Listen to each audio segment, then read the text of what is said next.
Well, good afternoon, everybody. Good afternoon. Welcome to the Nürburgring and welcome to the International ADAC Truck Grand Prix. And welcome, of course, to Prototype Cup Germany. My name is Chaz Dracott and I'm delighted to be here at the circuit this weekend commentating on these incredible machines which will be taking us through 2 one-hour races this weekend. Everybody is just making their way out around the circuit now to go and line up on the grid. And we hope you're all having a fantastic weekend so far, whether you may be here at the circuit and still watching along on the live stream or wherever you are in the world. We hope you're having a fantastic, fantastic day. We've had a very interesting qualifying session just this morning, which was incredibly close between everybody. And I mean it was incredibly close at the top. There were a number of cars that kept changing positions right near the top of the order and kept displacing one another and beating each other by about 20 thousandths of a second at a time. It was so close all the way through. The eventual pole sitter, though, was the number 21 of Nürburgring in the Duquesne DO8, number 21 machine, of course belonging to Mühlner Motorsport. Now, they're fourth in the championship coming into this round, so they're not having the most promising of times at the moment. They had a better race 1 than they did in race 2 at Spa-Francorchamps, which was not too long ago. But they'll be hoping for better this time round, especially with the pace of putting it on pole position. The championship leader at the moment is currently the number 7 car, the Toxport WRT Ligier GSP 320. Yes, that is a mouthful. Driven by Berke Besler and Marvin Dienst, the number 7 car. Very easy to spot, that machine. It's bright red with this wonderful honeycomb pattern on it, and it looks very tasty indeed. But they haven't started on pole position at any race so far this season, and they have won both races that we've had. Now, there will be 2 formation laps, as you've just seen on our screen there. So the guys will all pull up to the grid, and I imagine from there, once they have all lined up and the pace truck will lead us away, then that's when we will have those 2 formation laps. We've got a fantastic atmosphere this weekend at the Nürburgring. So many people really enjoying themselves. You can see the heat, though, that is starting to rise this afternoon. It's getting hotter and hotter all of the time, but so too is the action. I cannot wait to see how these cars all race one another. They're all to the LMP3 specifications, not quite as fast as your LMP2 cars, as you probably understand by the names, but they all have wonderful sounding V8 engines and of course incredible aerodynamics packages. They are still very much a thoroughbred, complete thoroughbred prototype racing car. We have 11 cars in this race. I think we had about 13 on the entry list originally, but unfortunately a couple of them have had to drop out. This is the number 24 Reiter Engineering car. This is being shared this weekend by one Freddie Hunt with his teammate Mads Seilerhaug, the Norwegian driver. German team, of course, Reiter Engineering. One of the prettiest cars on the grid. Now, just pulling up to its spot there in the middle of shot, the bright red machine is the Toxport WRT car. There you can see it just to the left. They're the championship leaders at this current time.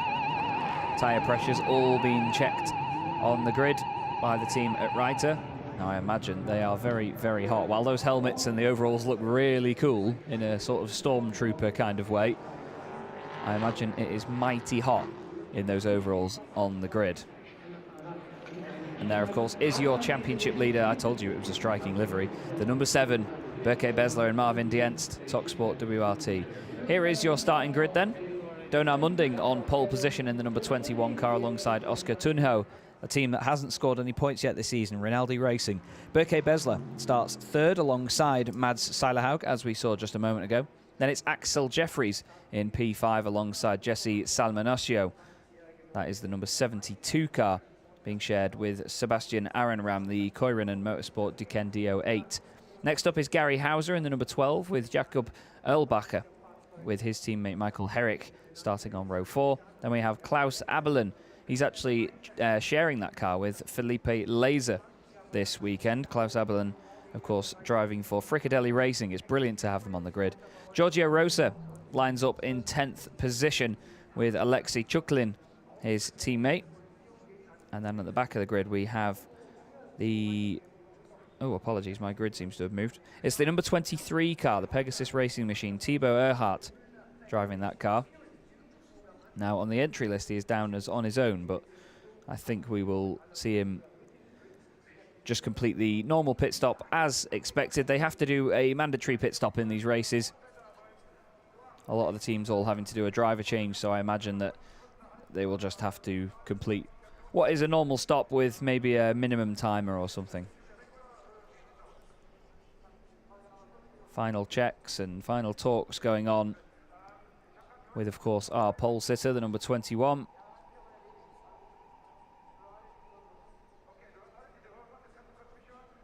And Donat will be very excited about starting at the very front of the grid.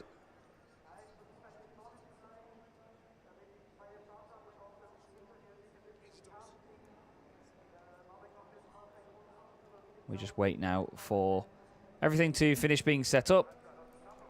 And of course, everybody to get all prepared and ready to go for the start.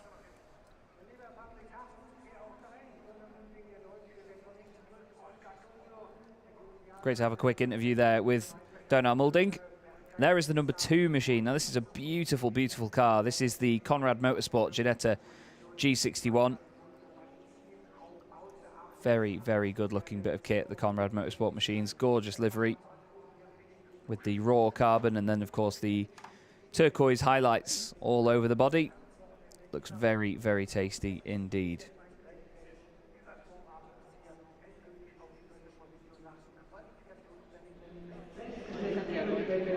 I'll just wait now for everything, like I say, to be ready to go. We've got all the tyre temperatures and everything being checked. And everybody is pretty anxious about this start, I imagine. Because when there's not many cars in the field, every single position means even more because there's not as many cars to try and get by in a situation like this.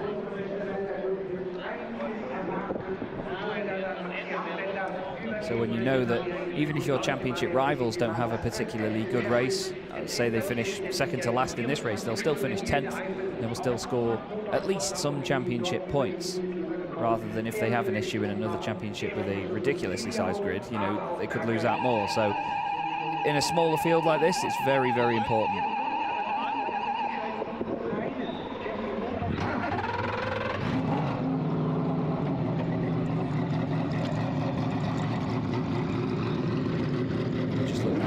That's the number 17 machine. That is the Gebhardt Motorsport Ginetta G61 LTP3, driven by Jakob Erlbacher and Michael Herrick this weekend. And now everybody has been told to clear the grid and make sure that everything is all set to go. As you saw a moment ago, we'll have 2 formation laps here this weekend. So the drivers and the cars will all have plenty of time to get acquainted with the circuit and its current conditions before then getting the race underway. An hour-long race, 1 mandatory pit stop, and a very big challenge for these fantastic machines. In typical endurance racing style as well. That's what these machines are really made for. And we'll get to see some wonderful driver changes as well, up close and personal, which should be really cool.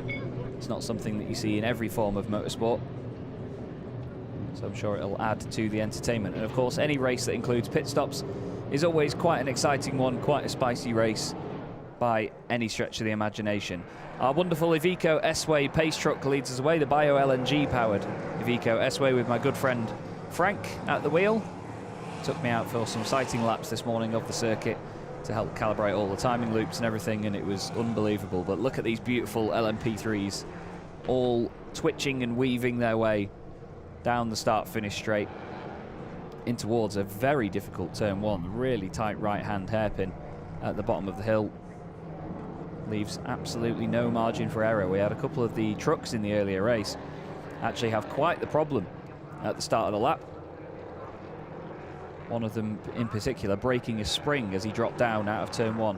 As you can see though, we're using the Mercedes Arena as part of the Grand Prix circuit, but then we do not go down to the Dunlop Cara or the Michael Schumacher S. They basically take the shorter little tight right hairpin halfway down that sort of back straight And then we go back on ourselves to the Bilstein curve, Ad Van Bogen, and then up to the NGK chicane towards the end of the lap. They're using the tighter chicane, not the more flowing high-speed chicane.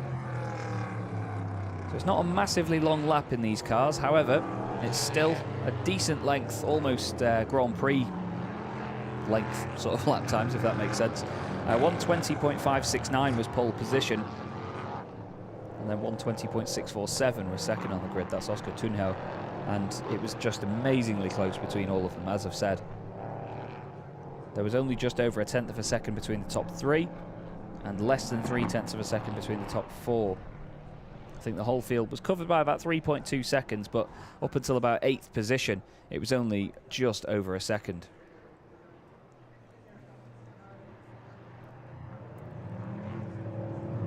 So, Müller Motorsport leading the field away then. Donar Munding, currently 4th in the championship with his teammate Matthias Luthen. Second on the grid going the way of another Duquesne DO8. Then we've got 2 Ligiers on row 2. The best of the Ginettas is Axel Jeffries on row 3 alongside Jesse Salmonuccio. We've got a good, decent spread of cars in the field, to be fair. There's 2 Ginettas, we've got a good 5 Ligiers, and then 4 Duquesnes. So it's not like some certain championships you see, whether it be prototypes or whether it be GTs, that all have one make of car that is sort of the predominant car. And I mean, I'm not sure if you can hear the cars coming past where my commentary box is, but honestly, the whole thing is rumbling and rattling. It's absolutely amazing. The incredible sound that these cars make just echoes and echoes around this circuit. Now, I know some of you that may have tuned in will find it maybe a little bit strange for the beautiful LMP3 cars to be led around by a massive, enormous truck. However, this is of course part of the International ADAC Truck Grand Prix here at the Nürburgring in 2022. So the trucks are very much the main focus of the weekend. So it's good to have one up at the front of the pack leading the way. Great turnout as well. Apparently over the whole weekend we'll see 100,000 fans descend upon the Nürburgring. And we welcome every single one of them and hope they are all having a wonderful time. Over the crest of the hill they come then. That's just out of the exit of the Mercedes Arena.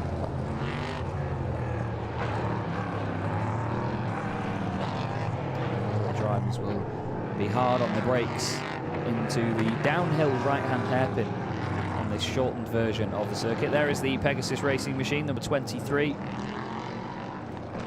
Very, very pretty car. They were confirmed only recently as an entry to this race. It's great to have them here on the grid. The 2 drivers sharing that car this weekend are in fact, actually sorry, I say the 2 drivers, it's Thibaut Earhart, isn't it? Thibaut Earhart driving that car solo, so he will have to try to make sure that whatever happens in his pit stop, it is as smooth sailing as possible. It doesn't get affected by a driver change, so maybe it's the easiest of the stops that we'll see here this afternoon. I haven't seen the Fricadelli Racing car come through yet on screen, which is the number 30. That is also, I'm pretty sure, being driven single-handedly for this weekend.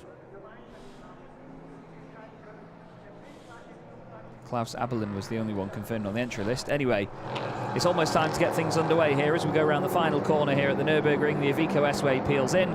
Look at the red light in the middle of the gantry. And any second now it will go green, and we're away for the first race of the weekend in Prototype Cup Germany.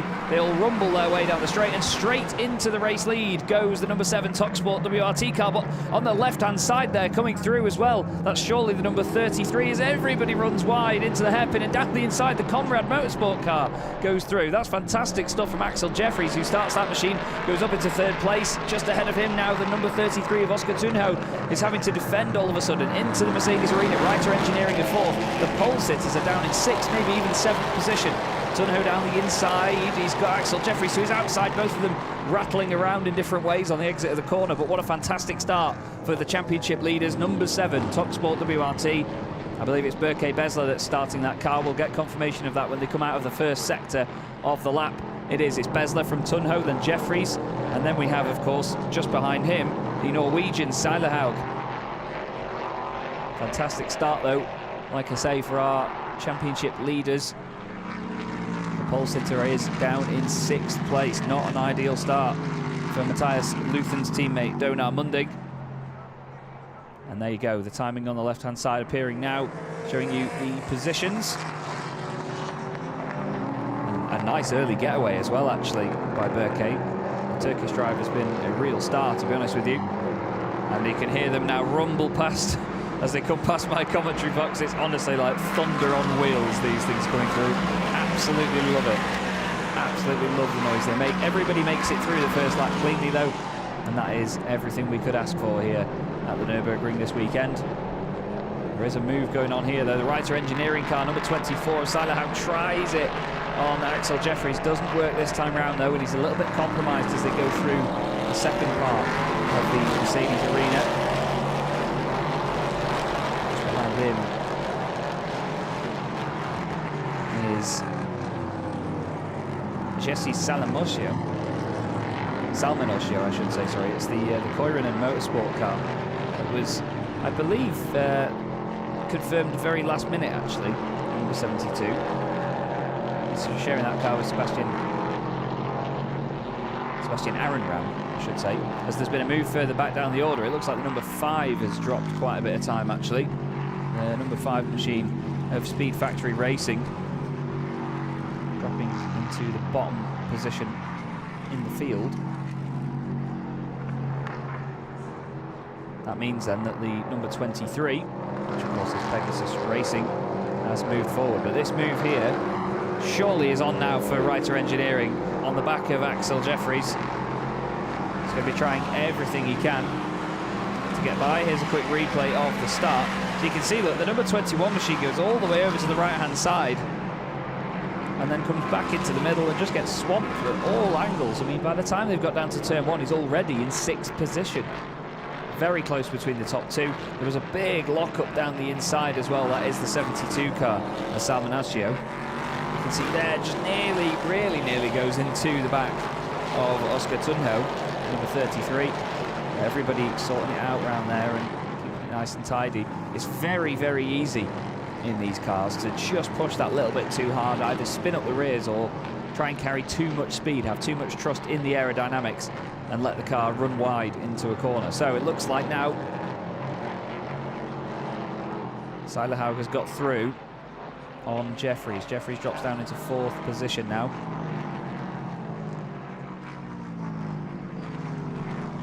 Jeffries has also got quite the queue of cars behind him, to be honest with you. Salmonaccio at the front of that.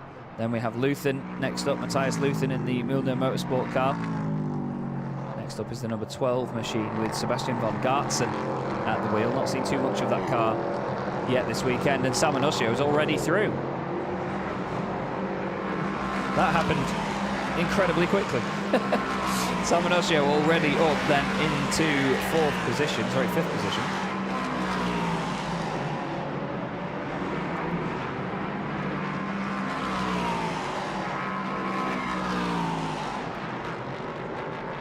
Look at this as they go around the Mercedes arena. Apologies, I've got my cars mixed up here. I thought Jeffries was Jeffries is the one that's having to defend. Sorry, for some reason I thought it was number 21. I apologise, I got it the wrong way around.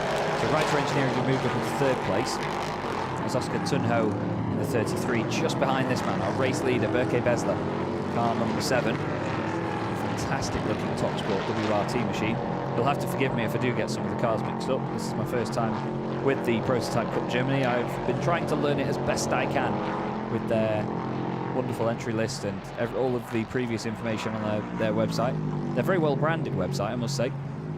But Besler roaring the car through towards the NGK chicane. They make their way up the hill, hard onto the brakes, but it doesn't look like they slow down at all, does it, in these things? And unlike for the trucks and the other races of the weekend, these are actually using the faster, more sweeping chicane that I mentioned earlier. So once again, I eat my words.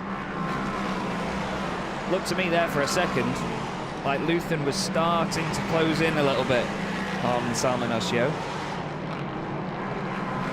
Look how wide they run out of turn 1 as well. Really pushing the limits around there. The cars feel absolutely horrendous sometimes as they get bucket loads of understeer. You just drop down that little tiny drop partway around the corner, and then suddenly when the car compresses and then decompresses again, it feels horrible. As all of the grip, it just feels like disappears from the front end of the car. Look at the way they bump and bounce their way into the right-hand hairpin as well, halfway around the lap.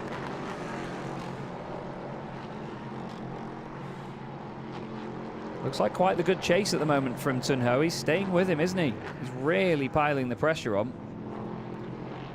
And he's getting closer and closer at the moment. I'll look at the sector times. Tun Ho was actually a tiny bit slower in Sector 1, but it was only a couple of hundredths of a second. I'd argue that his Sector 2 is good, and it is. It's a purple Sector 2 from Tun Ho. He's 0.4 of a second quicker than Besler that time round. So he's really on it on this lap. And then look, the 21 there down the inside of Salman Osio. Doesn't quite look this time. Not like he was going to absolutely throw it in down the inside that time, but no. Decides to be a bit more patient with it and give it more time.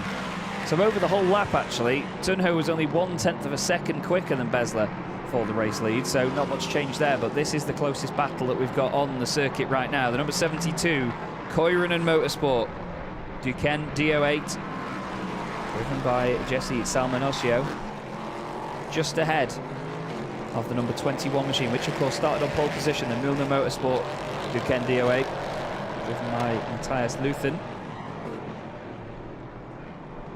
All this time that Luthen is trying to make a move, though, it means that Jeffries can slightly break away. He's not able to catch up, though, with Seilerhaug just ahead. We've got a yellow flag in the second sector, actually, on the back straight. Looks like the number 70 machine of Jakob Erlbacher has... we've got a safety car. Well, a full course yellow, sorry. I saw the safety car board on the left-hand side of the screen. Looks like Erlbacher has... Oh, he's had a real issue there. Now, how far off the road is that? That looks like it's gone a long way off, but there doesn't seem to be any really long tyre tracks that lead up to that at any specific angle. Looks like he may have just driven straight off the road.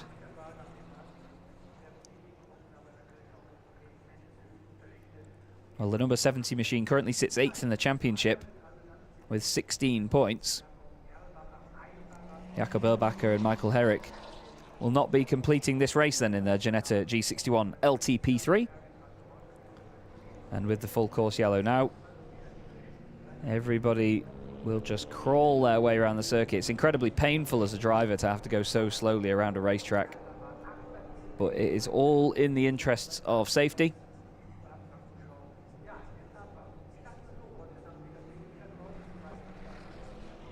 And it is a little bit more spread out at the front of the field now, but still you can see they're trying to get the car attached to the towing hook so they can try and drag it away, but of course this car will act as one big shovel when it's stuck in the gravel like that.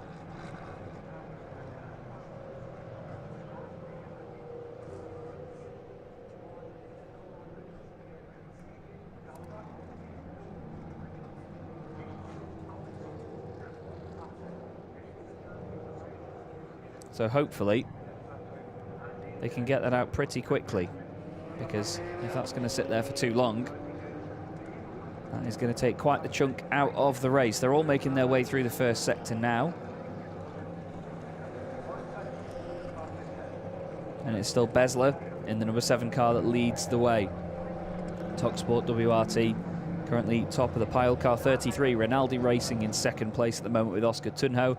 And then third place is the number 24 Reiter Engineering car with Mads Seilerhaug at the wheel. He's going to be handing that over to Freddie Hunt in a little bit. Now, side by side there is the 21 machine. And is that the 12 behind him? It is, isn't it? It's the 12 Racing Experience car by Sebastian von Gartzen at the wheel. He was alongside for a moment there. They have to stay under a certain delta of speed, basically, when they're behind a virtual safety car. So they have to remain a certain amount of time slower than their fastest laps, I believe, or their usual laps. It's like having a mobile 107% rule like they used to have in Formula 1 back in the days. There's the gorgeous Dorrent Hotel, which is literally right next to the circuit, as you see there. And then the start-finish straight with the pit lane running alongside. The full course yellow boards remain out then while Erlbacher's car is retrieved. Now he's gone off at the top of the hill up there, you can see. It's just being dragged out in the top right of the shot. Must have just had a mistake as he came down the hill through the right-hander. It sounds to me like they're more at racing pace now. And back underway, yep, plenty of green flags wave. And Besler leads them away. He's now 1.8 seconds clear of Tunho in second place, so he's made a good run of it. Next up is Mads Seilerhaug. And we have Jeffries in fourth position. And then Salman Osio is into fifth place. The number 12 machine is in sixth, which is Sebastian von Gartzen.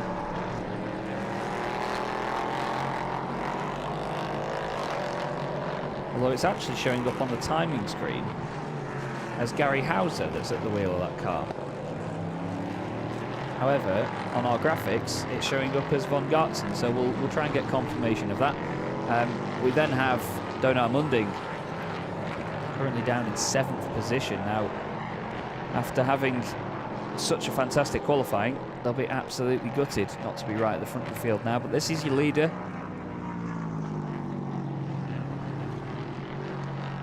Berke Besler making his way up to the chicane once more.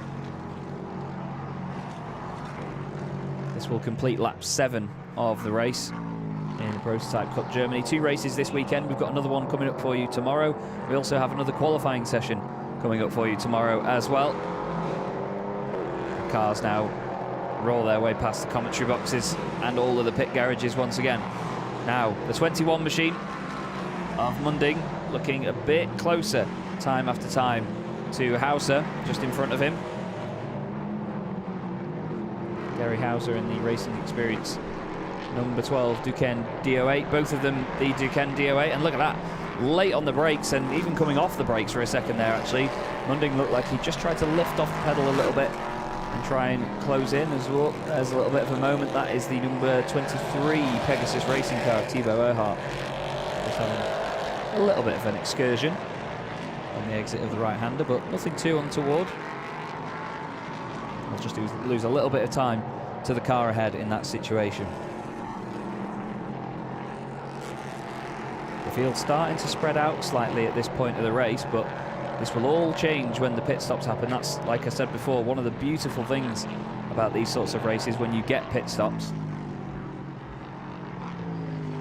It can really shake the order up, because if there's a difference in pace between two of your drivers, you know, for example, if you have one driver that's quite a lot faster than the other, and you have your slower driver in to begin with, once you've had your pit stop and the faster driver gets in, then they can really get hauling and they can start gaining positions and close in on any cars around them. Usually teams will try and put their fastest driver in first, because it's better to have them in the car when the field is more compressed and a bit closer together. That way it's often more frequent to gain positions. Not so much easier, but it's definitely easier to gain more than one in a move. If there's a little mistake ahead of you, if you're in the middle of the pack and there's a bunch of you all together, it's easy to take advantage of the mistakes from other drivers around you. That's if they come to you anyway. So 6th and 7th place then on your screens right now. The number 21 of Luthen chasing down Gary Hauser in the Racing Experience Duquesne. Out of the hairpin they go. Looks like quite the stalemate at the moment. If anything, actually, I'd say that Gary has started to open up a little bit of a gap on this lap. Trying to see what the gap was last time around. It looked like it was about half a second. There's a number of personal best times going in as well at the moment. So drivers are continually improving, sector after sector.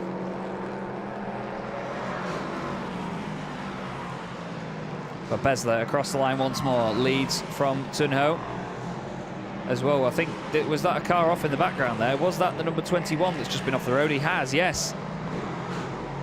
Goes off out of the final corner, and maybe Luthen just pushing a little bit too hard. Let's have a look back at that. Oh, so he's kicked the back end out, and he's gone to save it, and the car has flicked the other way, straight off through the gravel. He's lucky he doesn't end up in the wall, and even luckier that he doesn't end up stuck in the gravel. That would have been an absolute nightmare to have started on pole position and then completely retire from the race, but that is not the situation. There is the third place car, the beautiful all-white Reiter engineering machine, currently being driven by Mads Seilerhaug. On his way to a podium spot, but still 38.5 minutes left to go in this race. There's plenty more laps to come, and plenty more things can still change. It's nice and close still between Besler and Tunho. There's only about a second between the two. There's Besler now, going through shot. And there has been a change behind. Abelin has got ahead of Luthen.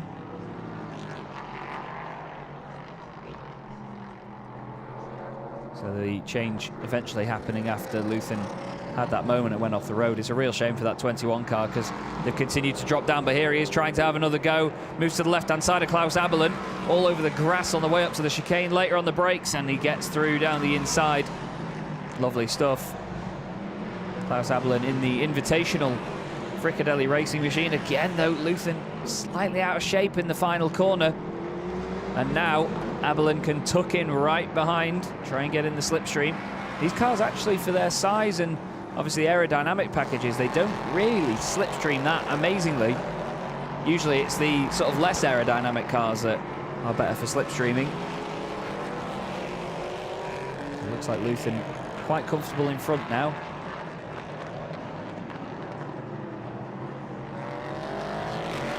And here's a look back at the move. He goes to the left-hand side, takes to the grass slightly for just a moment, and then he's much later on the brakes than Klaus Abelin. I think Klaus didn't want to fight that one too hard, and he was half letting him through at that point.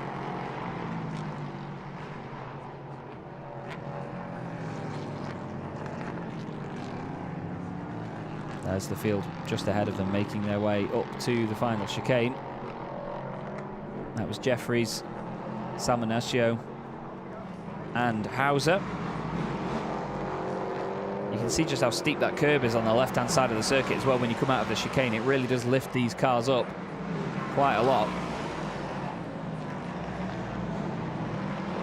Every gear change that goes past when they come through down the start-finish straight, past all of the pit garages where we're located this weekend, it's honestly like somebody has set off a cannon. It's unbelievable, the pop and bang on every single upshift as the car completely decimates any unburnt fuel out of the exhaust.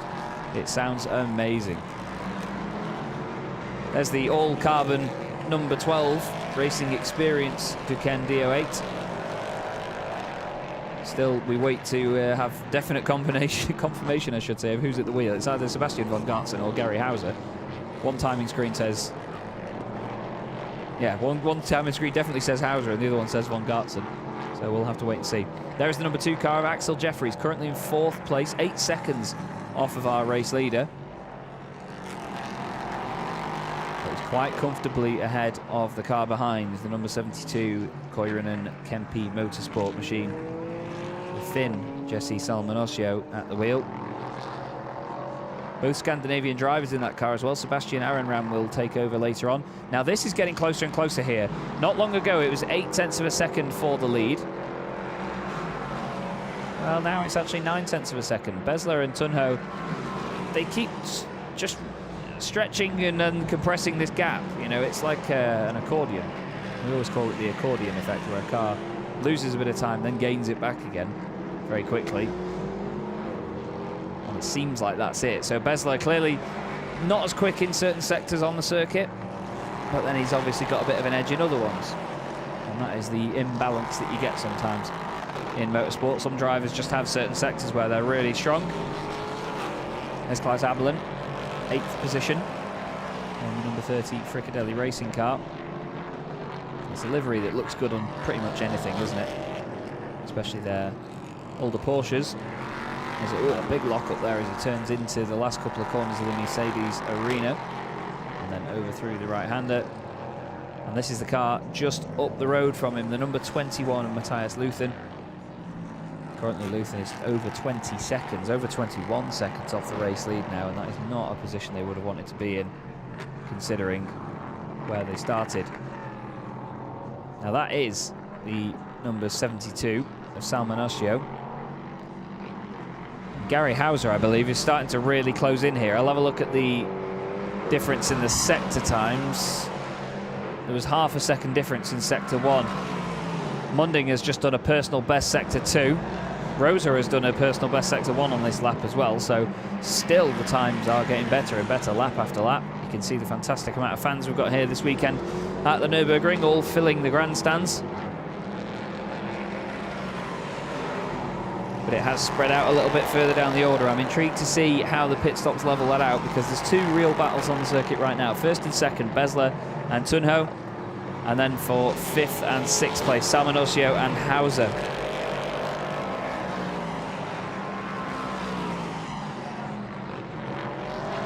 Abelin once more coming through the Mercedes arena. Let's see if he locks up the inside front wheel. He does. There it is again. Now the pit window has just opened at the 33-minute mark, so drivers can pit any time from now. So you may see some of the drivers that maybe aren't having such a fantastic race pull into the pits and give over to their co-driver and let them go and set the pace. It's always good to get a fresh driver in behind the wheel. It can completely revitalise your race if you do it at the right point.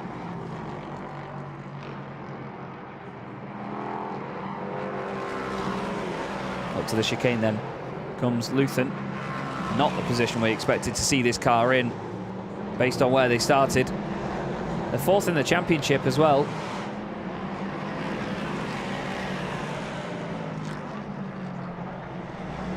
And again, this is actually, I'm ashamed of myself for not realising this sooner, but it's another car where they seem to have, we've got Luthen written on our timing screen on your screen that you see there on the left, but on the circuit timing it's coming up as Munding. Abelin comes into the pit lane, so the number 30 machine being brought on to pit road. I'm intrigued to see who else jumps into that car. Actually, we've got a couple more in the pits as well. Rosa, the number 5 Speed Factory racing car, comes in. Giorgio is going to hand over to Alexei Chuklin, the Ukrainian driver. Lithuanian team as well. Only 2 of them so far in the pit lane.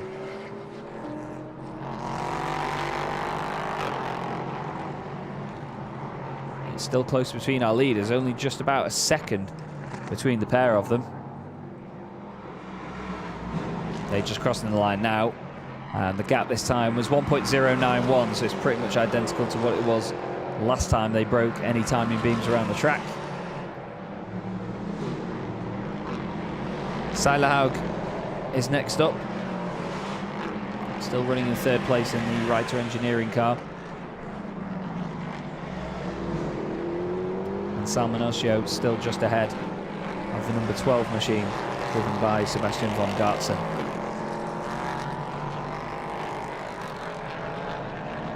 Doesn't look like anybody else is pitting on this lap.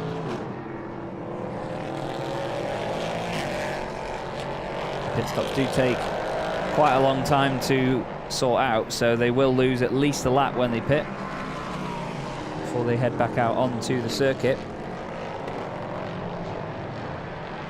Sounds like one of them is getting going at least, from what I can hear out of the window. I think that's Klaus Abelin.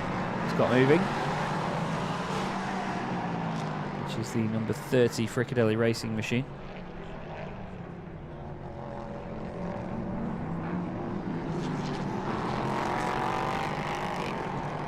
We just wait now for him to trigger the timing beam in the 1st sector. And speaking of triggering the timing beams, around the final corner comes our race leader, but that is now Oscar Tunho, as Besler has come into the pit lane, and with damage as well actually on the back of that car. Look, the wing is completely slanted to one side. I apologise, I was looking at the timing screen for a moment there. rather than the images, and you could definitely see a big problem with that wing. And look, there's the rear end of the car, so they must have actually clipped the pit entrance. I apologise if that was already shown, but honestly, I was trying to check which of them was going to come in first on the timing screen, and all of a sudden there is big damage to the number 7 machine. Is that them throwing the race win away? Is this going to be the first race of the season that they haven't won? We've got an 8-round championship in Prototype Cup Germany. Started on the 23rd and 24th of April at Spa-Francorchamps. We're going to Lausitzring in August, middle of August, and then in the middle of October, the 22nd and 23rd of October, we finish our season at the Hockenheimring. Now, I'm wondering, are we going to see Besler back out on track with that sort of damage? I'd be intrigued to see whether it is something they can fix, because that wing looked completely bent out of shape.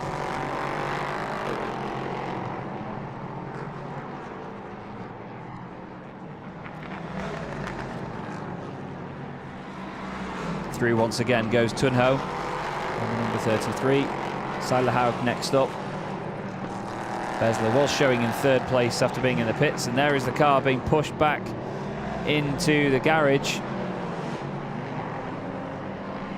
or pulled back into the garage at least. They've got it on the trolleys, and it's completely bent the rear wing, hasn't it?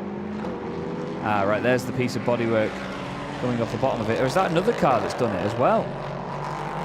Is that yet another car that has clipped the entrance to the pit lane? It looked like it, didn't it? Was that the 72? It was. Salman Oshio has come into the pits, and he's also had an issue. Well, the number 7 team will be absolutely devastated with that, Talksport WRT.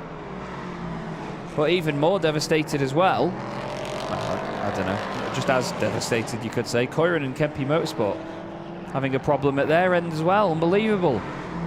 Absolutely unbelievable. There's been an official warning from race control saying there's debris on pit entry. And they're, of course, absolutely devastated.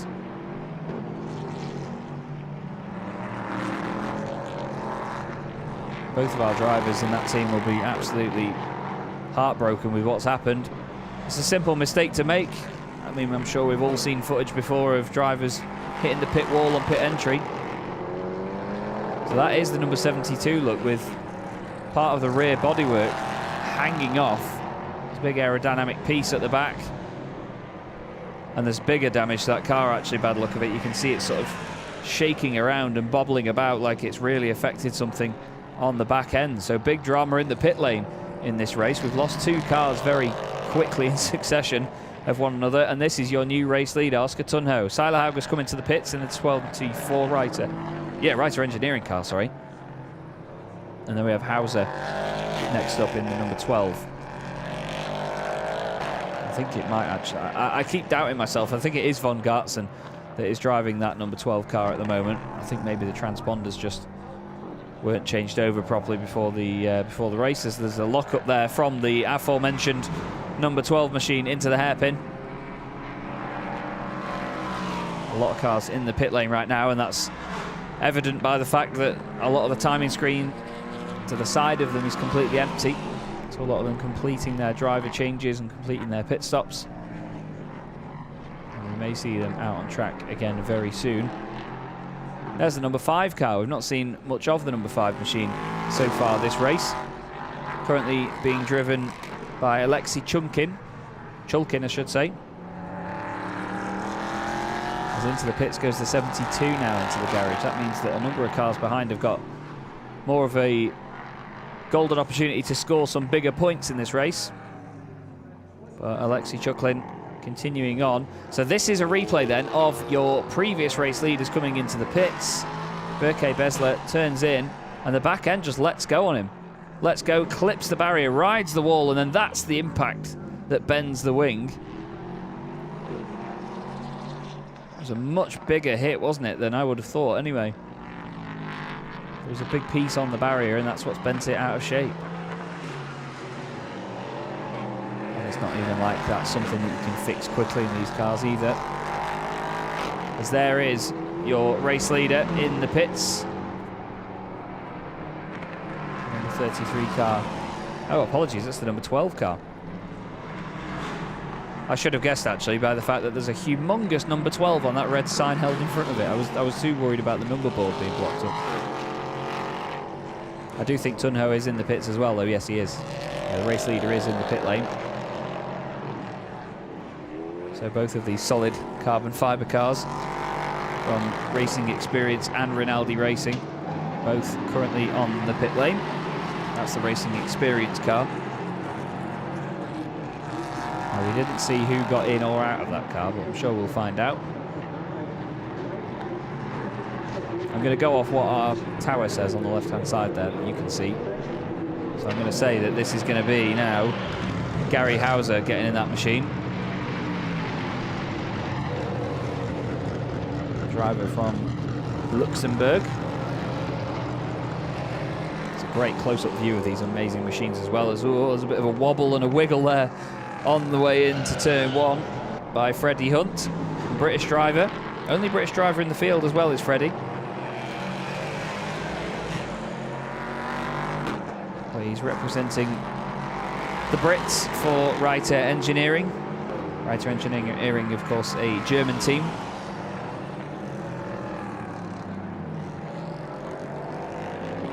And this is their maiden prototype campaign in prototype racing. It's the first time Reiter Engineering have really ventured into it with this Ligier JSP 320.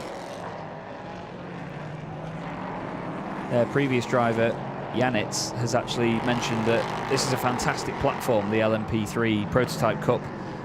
It's a great platform to get into endurance racing because that's what these cars are really made for, and it's a tough industry to get into is endurance racing. You know, it's such a high level of motorsport that it's very difficult to break into the ranks of this kind of racing.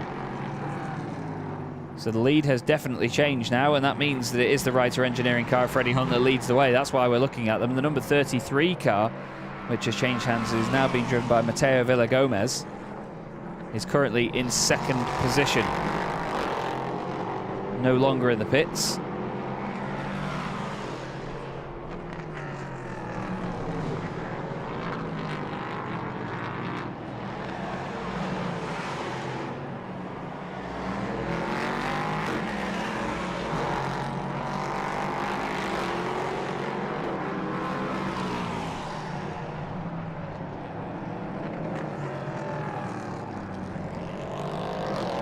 I apologise. I thought the interview, which is being broadcast in German, was actually coming through the broadcast for a moment there, but I apparently on the English feed it's not coming through. So we obviously have one of the Rinaldi Racing guys getting interviewed there. Just checking in on how their race is going at the moment. Now on our screens we actually had Luthen for a second there with the number 30 machine as well.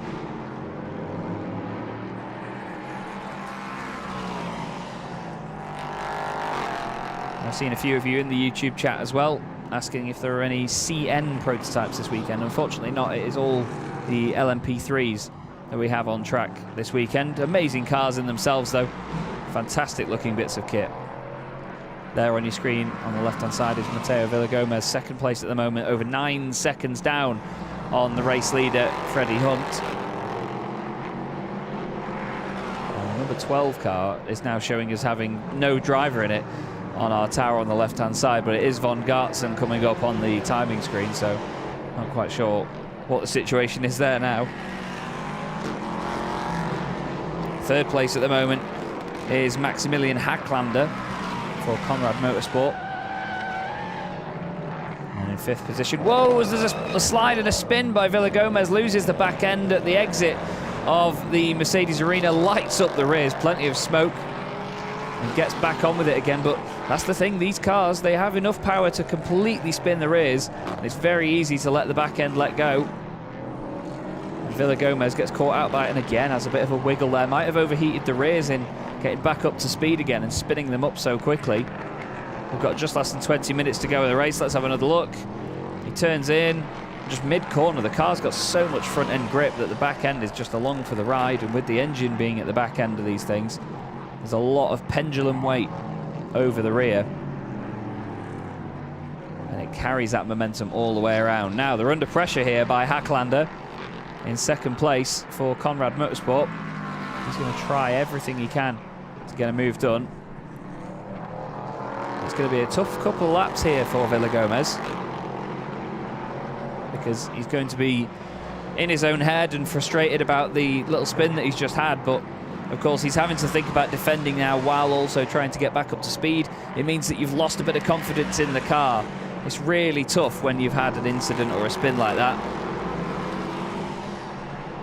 It makes you think that, you know, the car isn't going to behave itself next time you go around there. It makes you very nervous about how it behaves. There's Luthen in the number 21. Car that started on pole position, down in 6th place at the minute. Chucklin is next up in 7th in the number 5 car, and then we have the 23 Pegasus Racing Machine of Thibaut Earhart. Now here comes a move actually by the number 2 of Hacklander. He's trying to have a go at Villagomez already. He must have closed in a hell of a lot through the Mercedes arena. We've had a purple Sector 3 on the last lap, by the way, by the number 30 machine, the Fricadelli Racing car. Now I don't have the full name of which other driver has got in that car, I'm afraid. There's flashing of the lights and everything now coming from Hacklander. He's putting the pressure on. And this is exactly what he needs to do. Carry on putting on that pressure. And try every trick in the book to get closer and closer and just force an issue, force a move.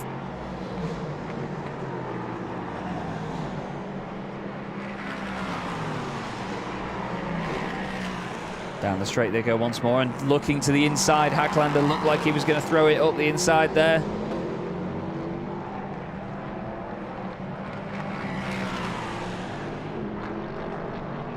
Still not been able to make it work though, part way round. As he looks down the inside at the left-hander. Still not doing anything yet though. He's going to try and cut the nose off. It's so close, and oh, by the look of it there, Villagomez has to back out of it. Hacklander very committed around the outside, and it was a lovely move. Didn't leave all the room in the world down the inside, but still very, very exciting, close racing. You've got to love it.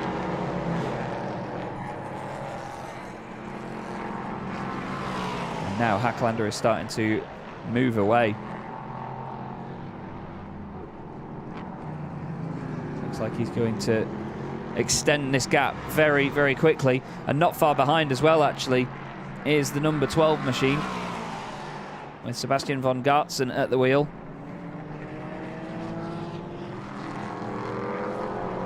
Two of them very, very close together now, actually. It looks like Villagomez has to keep his wits about him here, otherwise he might end up losing another position.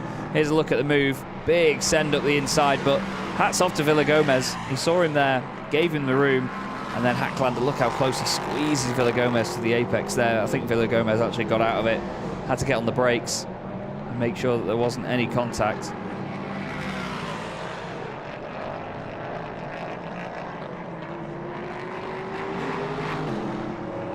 As this is the battle now for 2nd, 3rd and 4th. Looked like Villagomez went a little bit deep into there as well, but that's where they had the problem before. So you need to be careful not to make a big mess of it.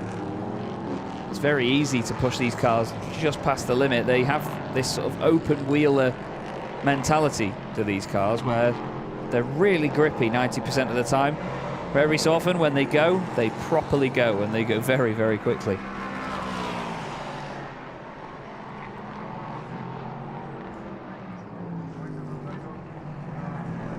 Back down the back straight they go once more towards the end of the lap, and I'll tell you what, the Fricadelli car isn't too far off the back of them here, is it? Certainly closing in at a decent rate.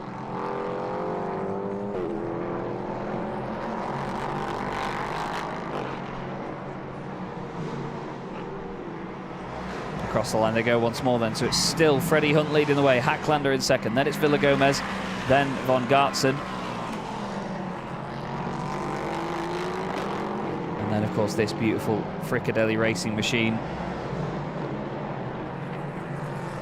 And there's a drive-through penalty for the number 5 car for 2 reconnaissance laps, apparently.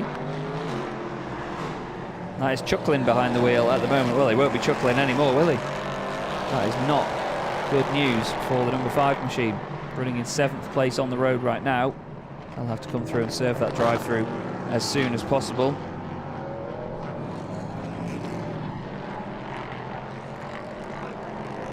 And the thing is, you may as well just get it out of the way when you get one of those. You need to just serve it on the very first lap that you find out.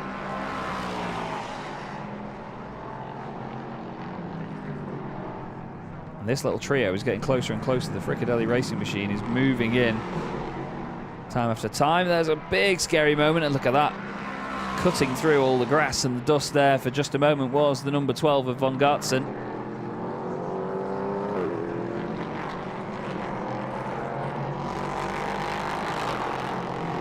And suddenly this trio has got even closer once again. It's great to see it.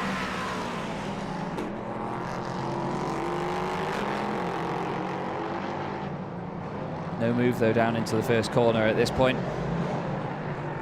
Just holding station for now, maybe just taking a couple of laps to get used to where they're maybe a little bit quicker or where the number 12 makes possible mistakes.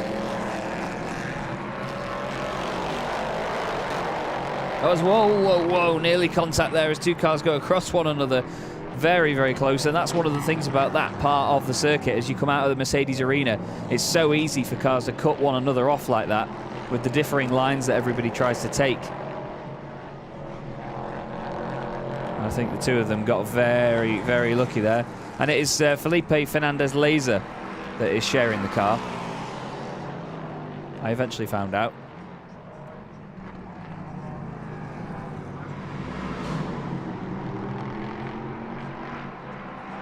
But as they all make their way towards the end of the lap again, it is looking a little bit more comfortable right now for the number 33 of Villagomez, because if these two carry on fighting behind them, we don't have to worry too much about defending for now. Here's a look back then. So it's a really good move. Felipe Laser's got the car sideways. He's on the inside of the corner and then, whoa, has to really back out of it. To be honest with you, it was actually good awareness as well by Von Gartzen to see him down the inside and still leave enough of a car's width down the inside. But Felipe Laser, he's really pushing now, isn't he? Really pushing.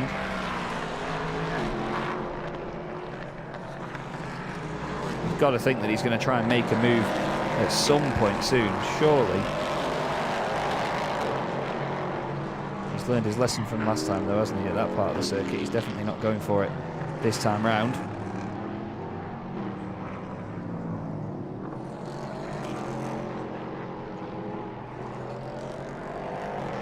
This trio is very, very interesting. Certainly giving us some good racing. And this is what you want from cars like this. You want them to be battling with one another nice and closely. You don't want the drivers to be too precious about the bodywork and about how close they get with one another. They're still racing cleanly and racing fairly as well. That's one of the main things. Through the chicane once again, Villagomez holds on to third position for now. But for how much longer? Because if Von Gartzen comes under any further pressure from Felipe Fernandez-Laser, then he's going to have to really have his wits about him. Race leader Freddie Hunt has disappeared off up the road. He's doing a great, great job right now. Hacklander has also cleared off from this. He's a good 5 seconds clear of this little trio that, with 10.5 minutes of the race left, has to get a move on if they want to make any further progress as well. Big move down the inside. Big send by Von Gartzen, and now he leaves himself open to attack by Felipe Laser. He says, no, I'm not going to go for that one. But that's the thing. The position right now that Von Gartzen is in is not an enviable one, because he wants to make a move. He wants to try and attack Villagomez in front. But if he tries it and it doesn't work out, then he's just going to lose a place.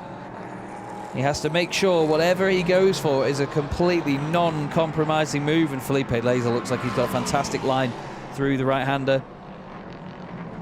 Back towards as they come before sweeping round to the right at full throttle.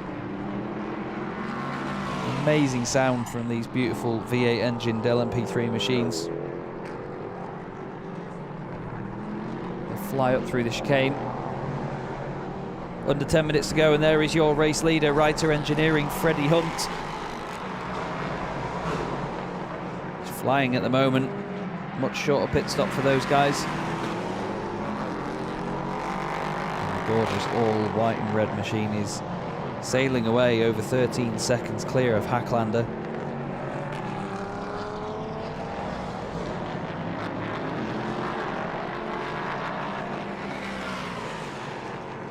But at the moment, in terms of the cars inside the top three on the podium spots, we have a Ligier leading the race. We then have, of course, the number 2, Ginetta, in second position. And third, the Rinaldi Racing Duquesne.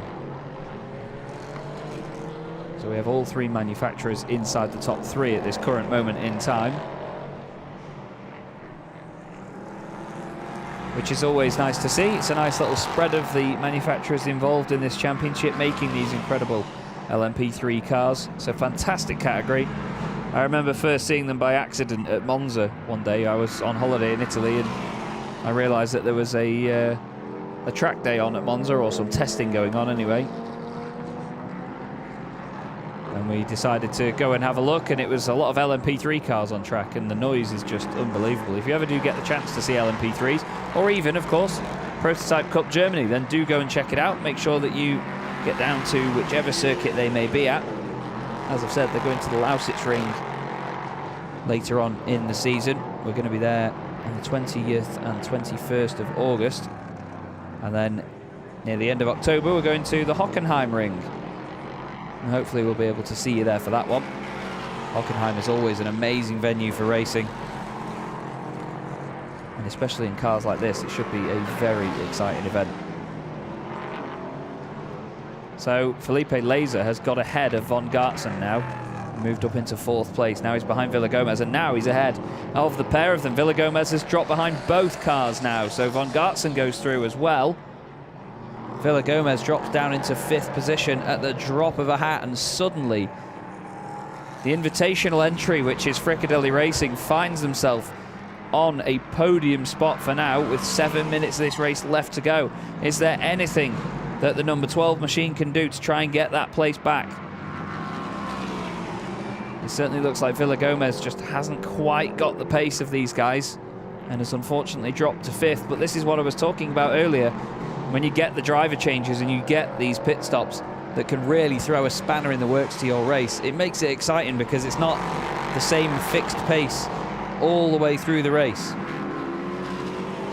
You get this variation in the race from each driver.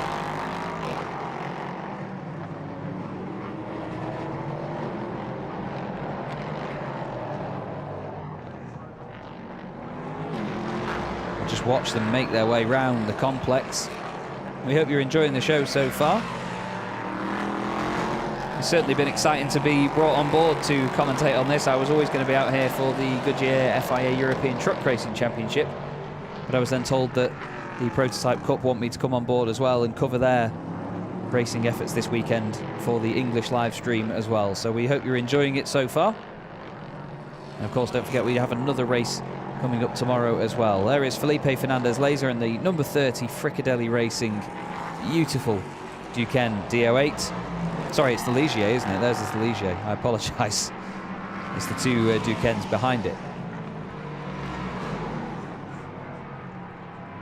Freddie Hunt has just crossed the start-finish line again and started what is going to be the 34th lap of the race.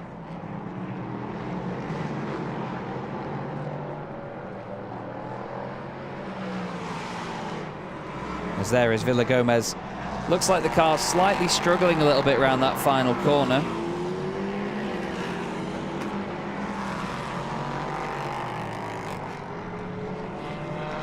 But these cars, they often show a lot of body language time after time. And there is Maximilian Hacklander, and I was saying there about body language. You could see the back end of the car trying to step out slightly. Headlights still ablaze on the front of the number 2. Gorgeous looking machine, isn't it? Absolutely gorgeous looking machine. The Ginetta G61 LTP3. It's not the easiest of names to roll off the tongue. It's a similar livery to, I'm not sure if you'll remember the old Vitaphone Maserati MC12s and even the BMW Z4 GT3 from back in the GT1 racing days, and then of course GT3s in the form of the BMW. Certainly is a fantastic striking colour scheme that works well. So there is the Pegasus entry, and there is Freddie Hunt crossing the line. He goes flying down the start-finish straight into turn 1. 4 minutes left on the clock here, so he should get another 3 laps, I'd say. The gap has actually come down at the front now to 11.3 seconds. It was over 13 earlier on, so Hacklander car 2P2 is starting to just make a little bit of ground at this point of the race, but I'm not sure if it's going to be enough yet. Felipe Laser still holding on in 3rd place. He's 6 seconds back though, but he's got a nice buffer of over 2.5 seconds to Von Gartzen and then Villa Gomez as well. Luthen is then next up in the number 21 car, but unfortunately it has not quite been the race they wanted, with the fact that they started on pole position and instantly lost a handful of places. As into the pit lane comes the number 5 machine. Now that is Chucklin. As I said, not Chucklin. He's going to be serving the drive-through penalty for that car that they had for doing 2 reconnaissance laps essentially at the start of the race. Oh, actually pulls into the box. Is there some further issue with that car potentially? There's the 23 of Earnhardt, rumbling the commentary box once more as he makes his way down the start-finish straight. Freddie Hunt crosses the line with 2 3/4 minutes left. So yeah, we will get just about 2 laps now. So we'll have this lap and then we will have another one, and we'll just run out of time, maybe about 5 or 6 seconds before the checkered flag. Not even sure actually if we will get another lap on top of that, you know, if the organisers think that it's too close to call it as a finish. We'll have to see. But there we get a lovely look at the gorgeous Reiter engineering car. I love an all-white car. I'm not sure what it is, but just a solid white race car with its necessary stickers and sponsors on. Looks absolutely awesome, and Freddie Hunt is doing a really good job in this car so far. He's on the 36th lap of the race. He's making it look very good indeed. He came out after the pit stop in the lead of the race, and he's looked comfortable ever since. But to be honest, Hacklander is, well, he's hacking on at the moment. He did a 23.250 on that last lap, and Freddie Hunt's lap was a 1:24.3. So he was over a second quicker on that previous tour. But to be honest with you, there's going to have to be some sort of mistake from Freddie Hunt right now, or Hacklander is going to have to go 10 seconds quicker on this final lap of the race. 1.5 minutes left on the clock then. A lap time around here, like I say, it's about 1:24, 1:25 at the moment. He's just crossing the line now with about 1:22 left on the clock. Down into turn 1.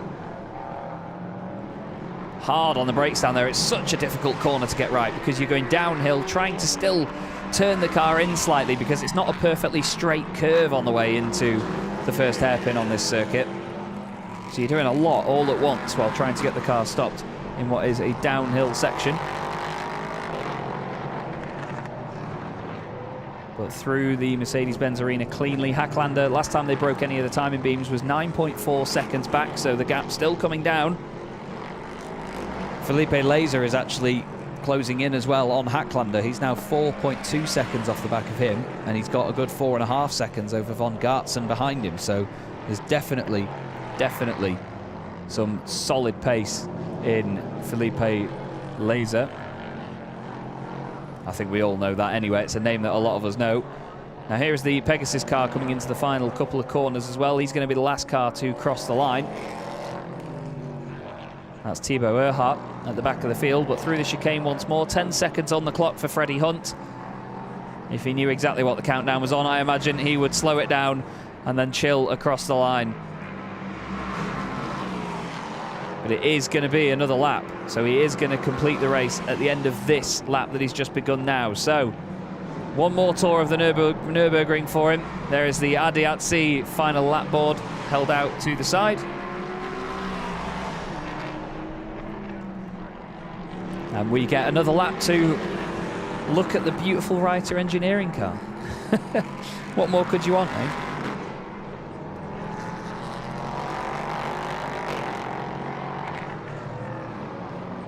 Looks very tidy, doesn't it? Looks really calm and controlled, this, by Freddie Hunt. He's doing everything he needs to. You could argue, yes, that some of the cars behind are quicker than him, yes, but they're doing a really, really good job at catching him. But just because of how well this team has done in this race means he's got a really solid advantage at the front of the pack. He's not got much further to go now. He's just about to complete the second sector of the lap. There is the Pegasus racing machine.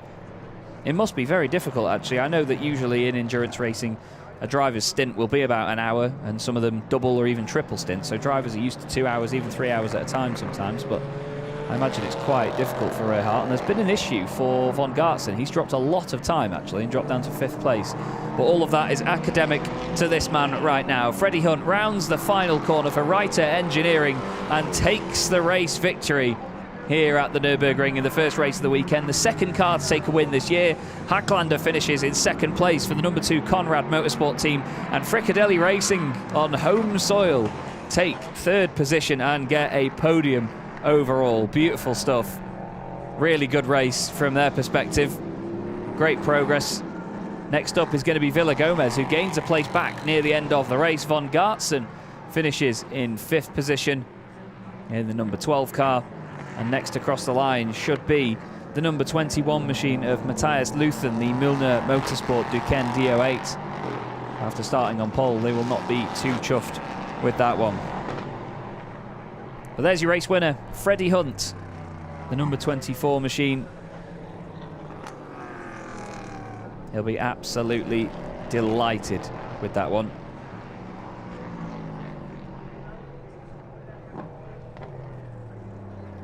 Everybody now just crawling their way back to the pits. But Freddie and his teammate Mads Seilerhaug will be really, really chuffed. It's a great way to start their weekend here at the Nürburgring.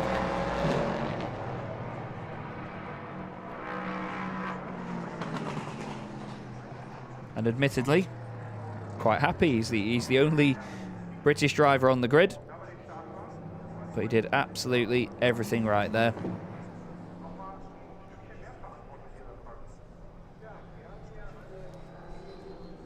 And as they make their way now into the pit lane,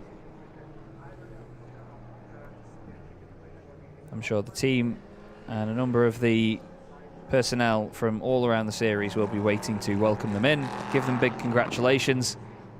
And that will round out the action for the first race of the weekend here in the Prototype Cup Germany.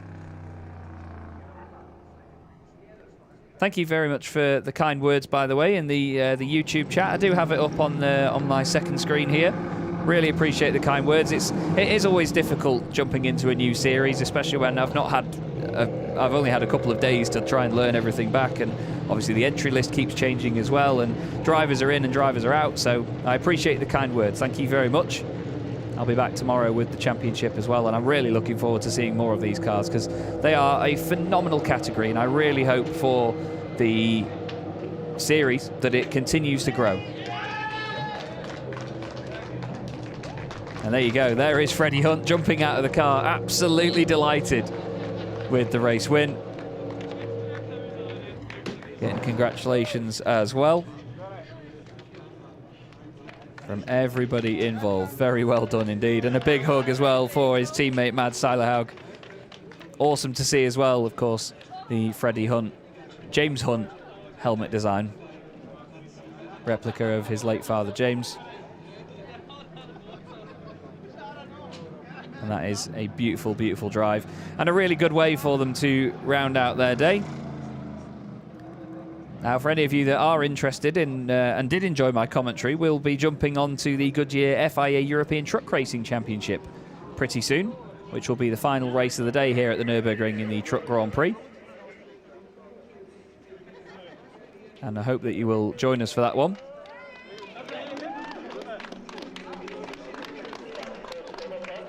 But it's been really, really good fun to bring the action to you. And I'm sure we'll, of course, be seeing each other again very, very soon. All the drivers saying well done to one another. Great camaraderie between the drivers in this championship as well. It's really good fun.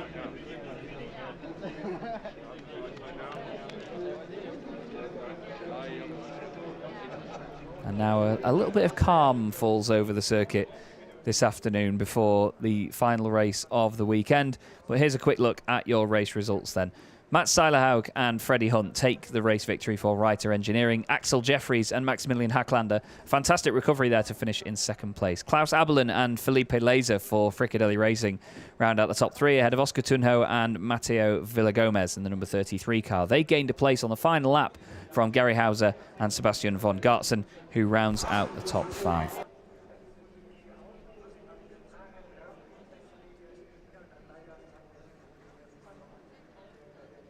And now we will wait for the podium. And the drivers in just a moment will make their way up. After, of course, a bunch of pictures all taken. The championship does an amazing job with its social media and its branding. You know, I've really come to love the championship. In even just a few days that I've been working on it, it's really, really good. There is the Fricadelli Racing car finishing in third position.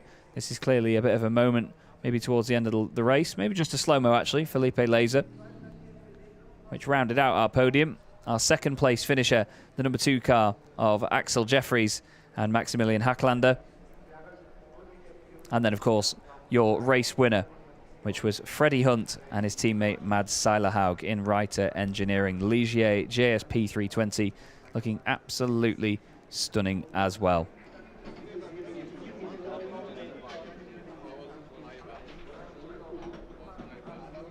You can see a number of the drivers chatting away. It's always interesting as a racing driver. I come from a world of sim racing, and even in the esports side of things, discussing your race with the drivers that you've been racing against, you know, saying about what happened in this corner, what happened to you, if you've not seen some of your, you know, other drivers in the race that you're friends with, if you've not seen them about at certain parts of the circuit and or certain parts of the race, you know, it's always interesting to find out everybody's perspective. As now Freddie Hunt has an interview. And he's actually, as much as it's probably not being broadcast his audio on this one, it's actually coming out in English. I'll see if I can hear this myself and then translate it for you.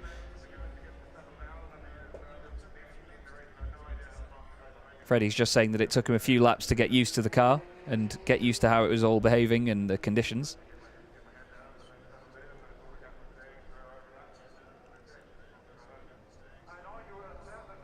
And he says he was relaxing just towards the end of it. Basically saying that with a few laps to go, it just got a lot easier for him.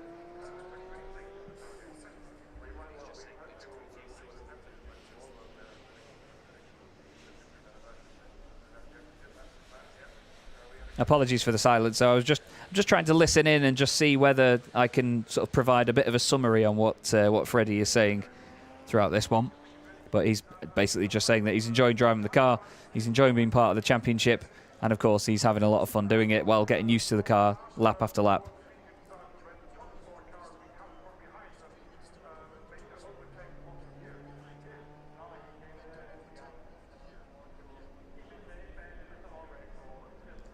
This interview has also been done in English with Mads Seilerhaug.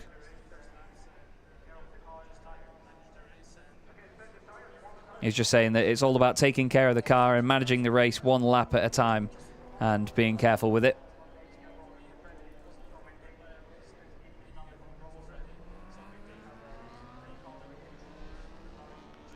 He was talking about just keeping everything under control.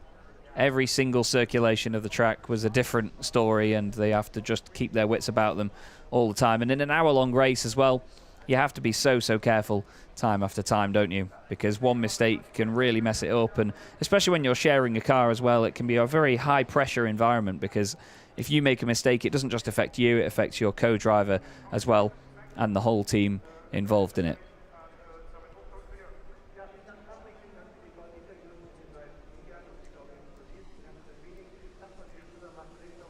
You can see the size of the garages here at the Nürburgring.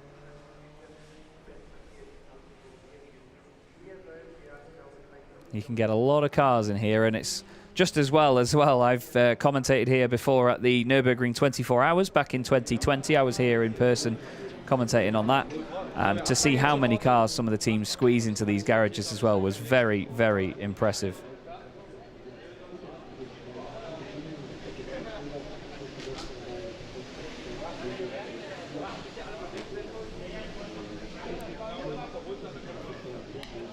Well, we hope you've enjoyed the show this afternoon here at the Nürburgring.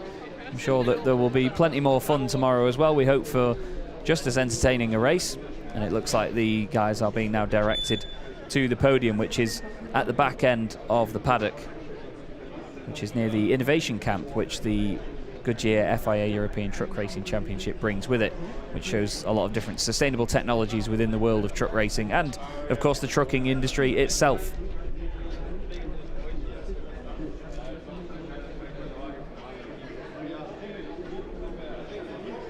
You can see now everybody in a big queue is all making their way through the garage towards the back end of the paddock, where they will find the podium. And I hope that we will see the presentation for that and see the drivers getting their well-deserved trophies.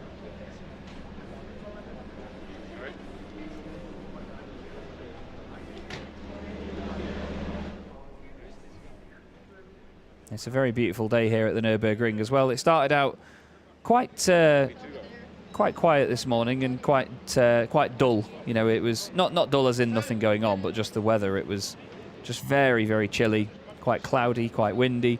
This afternoon the sun has broken through. The wind is still there as well, so there's a nice breeze going across the circuit, which keeps everybody slightly cool.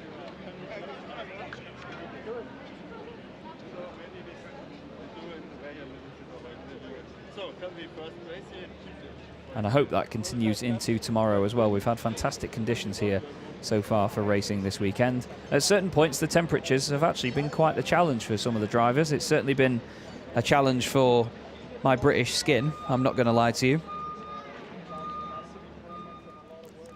I see some comments in the chat asking about when the truck racing is starting later on. Our programme for the truck racing is due to start about 6 p.m. local time here in Germany at the Nürburgring. So in about an hour and 5 minutes time, we should get the programme underway for that one. So hopefully some of you that have been watching this broadcast will join me on there as well. I'll be working with my wonderful colleague Christina, who will be doing a lot of interviews on the grid and of course doing a lot of the presenting as well. The whole weekend has been a fantastic event with so many people all coming together from all different championships and different events, different organisations. That's what it's all about here at the Truck Grand Prix at the Nürburgring. It is one massive, amazing event. And honestly, if you ever do get the chance to come down here, I really urge you to. Unfortunately, I cannot translate the interview which is going on now that you see, I'm afraid. Otherwise, I would, but this is another example of why Chaz here needs to learn more languages, so I can only apologise for that. But I'm sure in just a moment we will get the podium presentation. Are we showing the podium presentation on this? And now everybody is moving over. And all the drivers now make their way to said podium. Our cameraman walks up, and there you can see a number of people eager and waiting.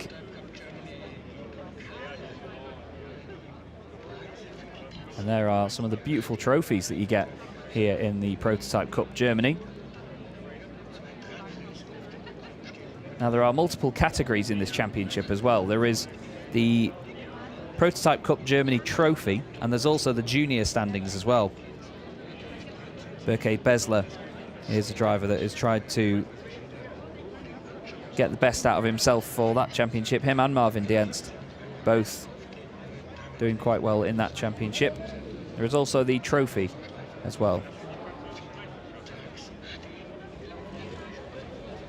So it's always good because all the drivers have something to fight for all of the time, and that's what's great in a lot of motorsport these days, is that you get to see not just an overall race, but there's different classes within a race as well. There's more to keep your eye on when these races are going on.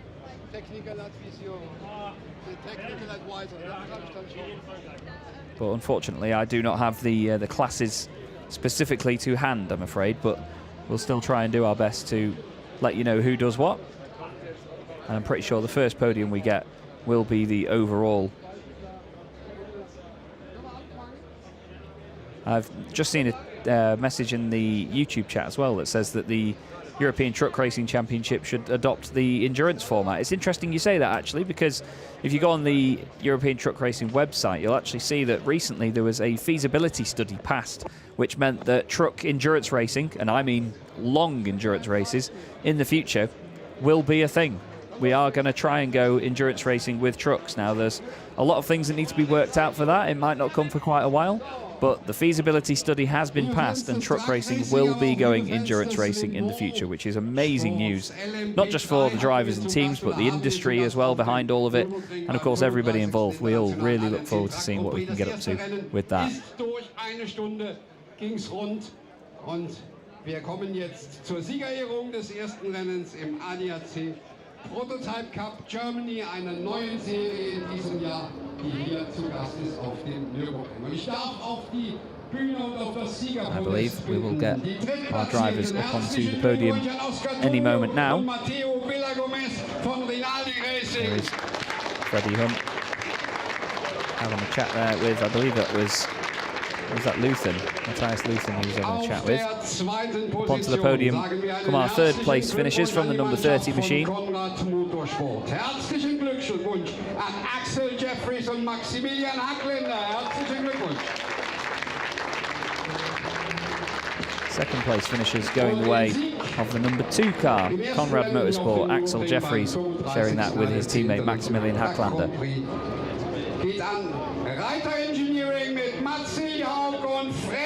And of course, your race winners this afternoon at the Nürburgring, Freddie Hunt and his teammate Mads Seilerhaug for Reiter Engineering. Es gibt im ADAC Prototype Cup Germany eine Junior-Wertung, aber der Junior steht auch schon oben auf der Bühne. Die Junior-Wertung in diesem ersten Rennen geht an Matteo Villagomez. Herzlichen Glückwunsch. Ist schon da von Rinaldi Racing. Und es gibt eine Trophy-Wertung und auch den möchten wir gerne auf. Just see what a great reception they get here at the circuit as well. So many people around to enjoy what they're doing and just appreciate all of the racing, and these guys are just a fantastic example of really, really good top competitors that are trying to break into what is a very difficult corner of racing to get into. So, jetzt haben wir erstmal alle die auf der Bühne, die direkt, wir haben gleich noch einen Gast, aber zunächst möchten wir jetzt die Ehrung fortfahren. Und beim ADAC Prototype Cup Germany erklingt die Hymne zu Ehren des Teams und deswegen hören wir zu Ehren von Reiter Engineering Mads Seilerhaug und Freddie Hunt die deutsche Nationalhymne. I believe it is the number 33 that has been brought onto the podium as well as the national anthem plays, so I will shut up.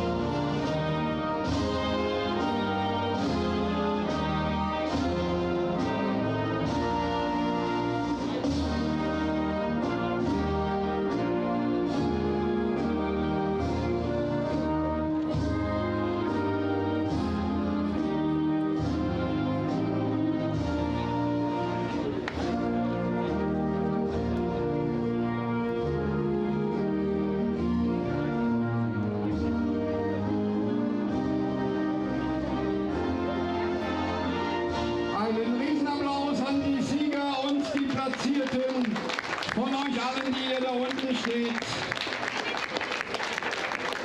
Und ich darf jetzt bitten, dass die Pokale überreicht werden. Die werden überreicht zum einen von Rudi Speich, dem And there we go, the trophies now being brought up one by one to the drivers. Zum anderen von Alessandro Cabo, Technical Advisor bei Michelin The third position Motorsport. trophies So, wir haben going to the number 33 drivers. Und Monsieur Cabo überreicht jetzt die Trophäen für die That'll be Villagomez and Oscar Tunhel for Rinaldi Racing. Next up, second place going the way of Axel Jeffries and Maximilian Hackländer. And then of course your race winners Freddie Hunt and Mads Seilerhaug. So, ich darf euch bitten, die present your trophies. Some very enthusiastic fans there, really clapping away, loving the moment. For the pictures, I think. And all the drivers will pose for some pictures. And then in just a second, I'm sure we will have some wonderful champagne. And then it'll be time for me to sign off for the afternoon. Well, we'll be back again tomorrow, and so will I. I hope you have enjoyed the commentary. It's my first time covering this series, so again, I apologise for any mistakes or anything that I may have overlooked, but it's certainly been a lot of fun. More trophies brought out, I believe, for the junior standings and the trophy standings as well. Yes, of course. So, and now, fantastic view there and the reflection of somebody's sunglasses for the podium presentation. And you can see, look, some of the drivers are very eager with the champagne. Now you've got to wait till after your photos, boys. You have to wait until after your photos. So, thank you. No champagne, gentlemen, no champagne. Now, wait a moment. No champagne. And now comes the champagne, and it's time for me to say goodbye here this afternoon from Prototype Cup Germany. If I can say the championship name right, it'd be great, wouldn't it? Oh no, yeah, more pictures. More and more presentation going on time after time with these guys. They're going to end up with the whole field on the podium, aren't they? Ihr seid overall Dritter geworden, seid aber eingeladen und deswegen einfach nochmal die Grüße und schön, dass das Team von Creventic Racing aus Barweiler hier there is Felipe Laser coming onto the podium und ich glaube für alle, die hier auf der Moment no from Creventic Racing. Und für alle, die hier auf der Bühne stehen, von euch nochmal einen riesen Applaus. The Invitational team really enjoying themselves out there, and look, just again, everybody itching to get going with the champagne. And now it's time for it. Look at them, they are so ready for it, aren't they? Fantastic. Well, I hope you've enjoyed the broadcast, everybody. I've really enjoyed commentating on it. I've been Chaz Draycott, and this has been Prototype Cup Germany. I'll leave the rest of the broadcast in your hands, and I will see you again tomorrow. Have a wonderful afternoon, everyone. Was riecht das wieder genüsslich? Klaus Abel, wo ist er? Ist er wieder runter? Ich wollte gerade mal gucken.